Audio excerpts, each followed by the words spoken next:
এখানে রাজকুমার সিনেমার টিকিট পাওয়া যাবে অগ্রিম নেওয়ার জন্য? ম্যাম আমাদের এখানে কোনো আপডেট এখনো আসেনি, আপনারা চাইলে অনলাইন থেকে জেনে নিতে পারেন। আচ্ছা, আসবে কিনা সেটা বলতে পারেন? আমাদের এখনো কবে কি ইনফরমেশন দেওয়া হয়নি। কিছুই দেওয়া হয়নি। আচ্ছা ঠিক আছে ভাইয়া, থাকেন। ওকে, থ্যাংক ইউ। ওকে। জি ভাইয়া। আমি দেখলাম যে আপনি রাজকুমার সিনেমার টিকিট কাটার জন্য আসছিলেন। জি জি। আসলে এত তাড়াতাড়ি রাজকুমার সিনেমার টিকিট আছে কিনা আপনি জানেন কিনা? সত্যি কথা বলতে আমি রাজকুমার সিনেমার গানটা রিলিজ হয়েছে, তো এখন তো ঈদ সামনে, আর সিনেমা তো অবশ্যই রিলিজ হবে, আর প্রত্যেকটা সিনেমাতেই আসবে, আর এটা সিনেপ্লেক্সে আসছে আমি এখন। তো আমি ভাবলাম যে সিনেপ্লেক্সে যদি আমি এসটা পেয়ে যাই, আমি তো মিরপুরেই থাকি, যার কারণে আমি চাইছিলাম যে এসটা তাদের টিকিট 1 সপ্তাহ টিকিট আমি কেটে নেওয়ার জন্য। কারণ আমি চাই প্রয়োজনে আমি শপিং করব না, কিন্তু আমার হাতে টাকা আছে বিধায় আমি এই টাকা দিয়ে আমি চাচ্ছি যে 1 সপ্তাহের জন্য আগে সিনেমার টিকিট কেটে রাখবো।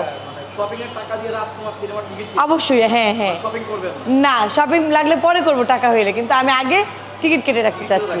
জি, মানে আপনার মতো লোক কিন্তু আমরা পাই নাই, আমরা অনেক জায়গায় রিভিউ নেই, বাট আপনি শপিং এর টাকা দিয়ে রাজকুমার সিনেমার টিকিট কাটতে আসছেন। এটার তো কারণ আছে, কারণ একটাই, কারণ আমার স্বপ্নের নায়ক বলেন বা এই বাংলার অনেক মেয়ে বা ভাইয়া আপু যারাই বলেন না কেন, বেশিরভাগ মানুষই কিন্তু খুবই আশাবাদী সাকিব খানের উপরে। বর্তমান সুপারস্টার সাকিব খানের উপরে কিন্তু কোনো হিরো আমি দেখি না, যতই যা বলুক না কেন। ওর মতো গ্লেমার, ওর মতো গ্লেজ বা ওর মতো সুন্দর অভিনয় বা তার কাজ এত ভালো যে আমি তার মতো সাকিব খানের উপরে আমি কাউরে দেখতেছি না বর্তমানে।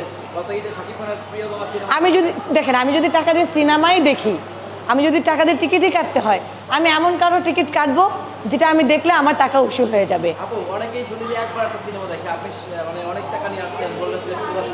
না না, একবার একটা সিনেমা কে দেখে? আপনি দেখেন নাই? যখন প্রিয়তমা সিনেমাটা বের হইলো, একটা সিনেমা কিন্তু মানুষ 7 বার 8 বার করেও দেখছে। কারটা দেখছে? আমাদের সুপারস্টার সাকিব খানের সিনেমাই দেখছে।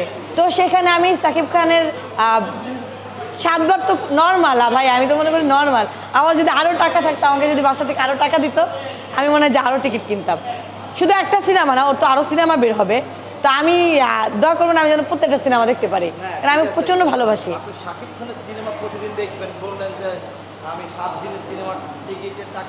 আমি বলছি 7 দিনের 7টা টিকিট কাটার টাকা আমি নিয়ে আসছি। আমার হাতে কিন্তু শপিং, আমি কিন্তু এখন পর্যন্ত শপিংও করি নাই। তো আমি চাচ্ছিলাম যে আমার হাতে যে টাকা আছে, শপিং পরে, শপিং নাই, না লাগলে না করব, শপিং দরকার নাই আমার। কিন্তু এই ঈদে আমি চাচ্ছি ওর সিনেমা যতদিন চলবে, আমি ঈদের 7 দিন অন্তত আমি পুরো 7টা সিনেমাই দেখতে চাই। কারণ আমার কোনো বয়ফ্রেন্ড নেই, আমার কোনো অন্য কেউ নাই যে তাদের নিয়ে টাইম স্পেন্ড করতে হবে বা ঘুরতে হবে, ওগুলো সব বাদ। শুধু সময় ব্যয় না, আপনি ব্যয় কেন বলছেন? কাজেও তো লাগছে। কারণ শাকিব খানকে যত দেখি তত মুগ্ধ হয়ে তাকায় থাকে, ভালো লাগা কাজ করে। আর মানুষ তো ভালো লাগার জন্যই অনেক কিছু করে, বিনোদনের জন্যই তো মানুষ সিনেমা দেখে, তারপরে গান দেখে, নাটক দেখে, অনেক কিছুই দেখে। এটা সব কিছু কিন্তু মানুষের মনোরঞ্জনের জন্যই করে। তো আমার মন যাতে ভালো লাগবে, আমি সেটাই তো করবো। হ্যাঁ জি জি, অবশ্যই, বলেন বলেন। জি বলেন। জি জি জি জি জি জি জি জি জি। আসলে রাজকুমার যে প্রথম গানটা না দ্বিতীয় গানটা, আপনি সেটা বলেন। প্রথম গানটা জাস্ট ওয়াও। আর ওই যখন দাঁড়ায়, যখন নায়িকার সাথে একটু এক্সপ্রেশন দিচ্ছিল, নায়িকাকে যখন টাচ করছিল, মানে ধরতেছিল, বুঝাইতেছিল যে আমি তোমার রাজকুমার, হ্যাঁ, তো মনে হচ্ছিল যে ও আমার সাথে কথা বলতেছে। ভাই, মনে হচ্ছে, আমার অনুভূতিটা এমনই ছিল যে সে আমার সাথে কথা বলতেছে। তো সেখানে ভালো লাগা তো অবশ্যই কাজ করে। আর যদি সিনেমা চলে, আমি সবসময় বলতেছি, এখনও বলি, একমাত্র আমাদের সাকিব খানের জন্যই চলবে। অনলি অন সাকিব খান, আর কেউ না, আর কেউ না ভাই। ওই যে বরবাদের কথাটা বলতেছেন, বরবাদ গানটা যে আমি দ্বিতীয় গানটাও কিন্তু দেখছি। তো দ্বিতীয় গানটা যখন দেখি আমার বেশি ভাল লাগে। কিন্তু আমি কিন্তু এখানে, আপনি যে বলবেন আমি নায়িকা কিনে তেমন কথা বলতে চাই না, বাট নায়িকা তো নায়িকা, ওর সাথে যে কোনো নায়িকাই কাজ করুক না কেন, সেই মনে করেন যে টপে চলে যাবে, সুপারহিট হয়ে যাবে। কারণ আমাদের হিরোর জন্য কিন্তু সুপারহিট এমনিই হয়ে যায়, কারণ তার অভিনয়, তার বুদ্ধি, তার কাজে, আর তার সৌন্দর্যতায় মুগ্ধ করে পুরুষদেরও। স্মার্ট, সুন্দর, না রুচিসম্মত একটা ছেলে আছে, এভাবে কিন্তু অন্তত হইলেও ভালোবাসে, বা তার অভিনয় তাকে কপি করতে চায়, বা তার মতো চলতে চায়, বা তাকে ভালোবাসে, ফলো করে, এটা বলতে চাই আমি। কিন্তু আমি একজন মেয়ে, সেখানে আমি যে শুধু তাকে তো কপি করতে পারবো না, তাকে ভালোবাসতে পারবো। তাকে দেখে আমি ফিল করি যে রাজকুমার ভাই আমারে ফিদা করে দিছে, বুঝছেন? পুরাই ভালোবাসতে বাসতে আমি বরবাদ হয়ে যাব।